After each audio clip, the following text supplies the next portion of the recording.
സഖറിയ അധ്യായം 13. വിഗ്രഹാരാധകരും വ്യാജ പ്രവാചകന്മാരും. പാപത്തിൽ നിന്നും അശുദ്ധിയിൽ നിന്നും ദാവീദ് ഭവനത്തെയും ജെറുസലേം നിവാസികളെയും കഴുകി വിശുദ്ധീകരിക്കാൻ അന്ന് ഒരു ഉറവ പൊട്ടിപ്പുറപ്പെടും. സൈന്യങ്ങളുടെ കർത്താവ് അരുളി ചെയ്യുന്നു, അന്ന് ഞാൻ വിഗ്രഹങ്ങളുടെ നാമം ദേശത്തു നിന്ന് വിച്ഛേദിക്കും, അവയെ വിസ്മൃതിയിലാഴ്ത്തും. പ്രവാചകന്മാരെയും അശുദ്ധാത്മാവിനെയും ദേശത്തുനിന്ന് ഉന്മൂലനം ചെയ്യും. ഇനി ആരെങ്കിലും പ്രവാചകനായി പ്രത്യക്ഷപ്പെട്ടാൽ അവന് ജന്മം നൽകിയ മാതാപിതാക്കൾ അവനോട് കർത്താവിൻ്റെ നാമത്തിൽ വ്യാജം സംസാരിക്കുന്നതിനാൽ നീ ജീവിച്ചുകൂടാ എന്ന് പറഞ്ഞ് അവൻ പ്രവചിച്ചു കൊണ്ടിരിക്കുമ്പോൾ തന്നെ അവനെ കുത്തിപ്പിളർക്കും. അന്ന് പ്രവചിക്കുന്ന ഓരോ പ്രവാചകനും തൻ്റെ ദർശനത്തെക്കുറിച്ച് ലജ്ജിക്കും. അതുകൊണ്ട് അവർ വഞ്ചിക്കാനായി രോമക്കുപ്പായം ധരിക്കുകയില്ല.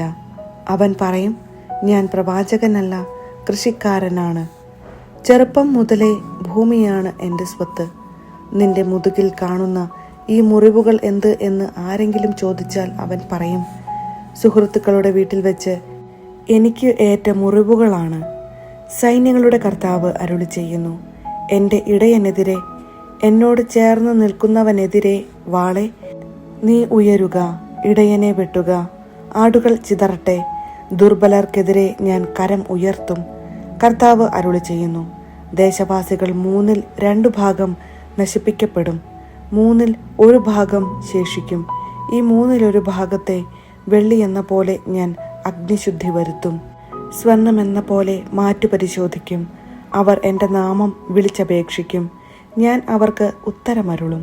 അവർ എൻ്റെ ജനം എന്ന് ഞാൻ പറയും, കർത്താവ് എൻ്റെ ദൈവം എന്ന് അവരും പറയും. സഖറിയ അധ്യായം 14. കർത്താവിൻ്റെ ദിനം. ഇതാ കർത്താവിൻ്റെ ദിനം, നിന്നിൽ നിന്ന് എടുത്ത മുതൽ നിന്റെ മുൻപിൽ വെച്ച് തന്നെ പങ്കുവയ്ക്കുന്ന ദിനം വരുന്നു.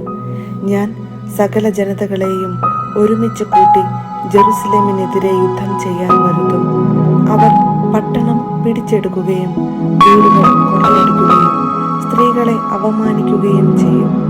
നഗരത്തിന്റെ പകുതി പ്രവാസത്തിലേക്ക് പോകും, എന്നാൽ ശേഷിക്കുന്ന ജനത്തെ നഗരത്തിൽ നിന്ന് വിച്ഛേദിക്കുകയില്ല. കർത്താവ് പുറപ്പെട്ട് യുദ്ധദിനത്തിലെന്ന പോലെ ആ ജനതകളോട് പൊരുതും.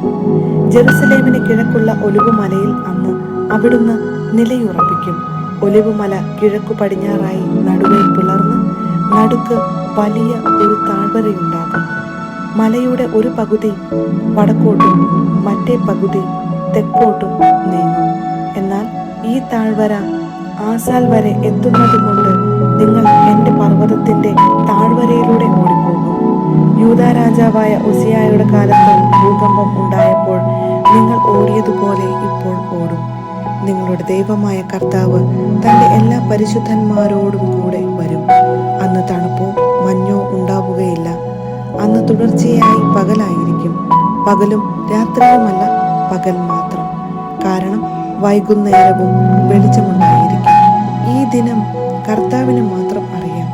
അന്ന് ജീവജലം ജെറുസലേമിൽ നിന്ന് പുറപ്പെട്ട് പകുതി കിഴക്കേ കടലിലേക്കും പകുതി പടിഞ്ഞാറേ കടലിലേക്കും ഒഴുകും. അത് വേനൽക്കാലത്തും ശീതകാലത്തും ഒഴുകിക്കൊണ്ടിരിക്കും. കർത്താവ് ഭൂമി മുഴുവൻ്റെയും രാജാവായി വാഴും. അന്ന് കർത്താവ് ഒരുവൻ മാത്രമേ ഉണ്ടായിരിക്കുകയുള്ളൂ, അവിടത്തേക്ക് ഒരു നാമം മാത്രവും. ഗേബ മുതൽ ജെറുസലേമിന് തെക്ക് റിമ്മോൻ വരെ ദേശം മുഴുവൻ സമതലമായി മാറും.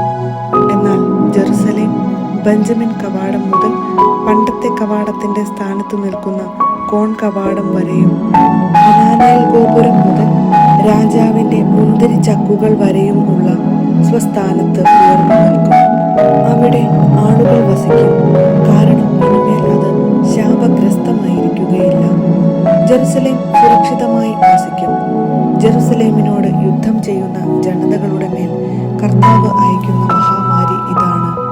ജീവനോടിരിക്കുമ്പോൾ തന്നെ അവരുടെ ശരീരം ചീഞ്ഞു പോകും. അവരുടെ കണ്ണ് കൺതടത്തിലും നാവ് വായിലും അഴുകും. അന്ന് കർത്താവ് അവരെ സംഭ്രാന്തരാക്കും. അവർ പരസ്പരം പിടികൂടും, ഒരുവൻ മറ്റൊരുവന്റെ നേരെ കൈ ഉയർത്തും. യൂദാ പോലും ജെറുസലേമിനെതിരെ യുദ്ധം ചെയ്യും. ചുറ്റുമുള്ള സകല ജനതകളുടെയും സമ്പത്ത്, ധാരാളം വെള്ളിയും സ്വർണവും വസ്ത്രവും ശേഖരിക്കപ്പെടും. അവരുടെ പട്ടണങ്ങളിലുള്ള കുതിര, കോവർകഴുത, ഒട്ടകം, കഴുത എന്നിവയുടെയും മറ്റു മൃഗങ്ങളുടെയും മേൽ ഇതുപോലുള്ള ഒരു മഹാമാരി നിപതിക്കും. ജെറുസലേമിനെതിരെ വന്ന സർവ്വജനതകളിലും അവശേഷിക്കുന്നവർ സൈന്യങ്ങളുടെ കർത്താവായ രാജാവിനെ ആരാധിക്കാനും കൂടാര തിരുനാൾ ആചരിക്കാനും ആണ്ടുതോറും അവിടേക്ക് വരും. ഭൂമിയിലെ ഏതെങ്കിലും ഭവനം സൈന്യങ്ങളുടെ കർത്താവായ രാജാവിനെ ആരാധിക്കാൻ ജെറുസലേമിലേക്ക് വന്നില്ലെങ്കിൽ അവർക്ക് മഴ ലഭിക്കുകയില്ല. ഈജിപ്ത് ഭവനം ആരാധിക്കാൻ വന്നില്ലെങ്കിൽ കൂടാര തിരുനാൾ ആചരിക്കാൻ വരാത്ത ജനതകളുടെ മേൽ കർത്താവ് അയക്കുന്ന മഹാമാരി അവരുടെ മേലും വരും. ഇതാണ് ഈജിപ്തിനും കൂടാര തിരുനാൾ ആചരിക്കാൻ വരാത്ത ജനതകൾക്കും ലഭിക്കുന്ന ശിക്ഷ. അന്ന് കുതിരകളുടെ മണികളിൽ കർത്താവിന് വിശുദ്ധം എന്ന് എഴുതിയിരിക്കും. ദേവാലയത്തിലെ കലങ്ങൾ ബലിപീഠത്തിന് മുൻപിലുള്ള കലശങ്ങൾ പോലെ പവിത്രമായിരിക്കും. ജെറുസലേമിലും യൂദായിലുമുള്ള കലങ്ങളെല്ലാം സൈന്യങ്ങളുടെ കർത്താവിന് വിശുദ്ധമായിരിക്കും. തന്മൂലം ബലികൾ അർപ്പിക്കുന്നവർ വന്ന് അവ വാങ്ങി ബലിയർപ്പിച്ച മാംസം അവയിൽ പാകം ചെയ്യും. ഇനിമേൽ സൈന്യങ്ങളുടെ കർത്താവിൻ്റെ ആലയത്തിൽ ഒരു വ്യാപാരിയും ഉണ്ടായിരിക്കുകയില്ല.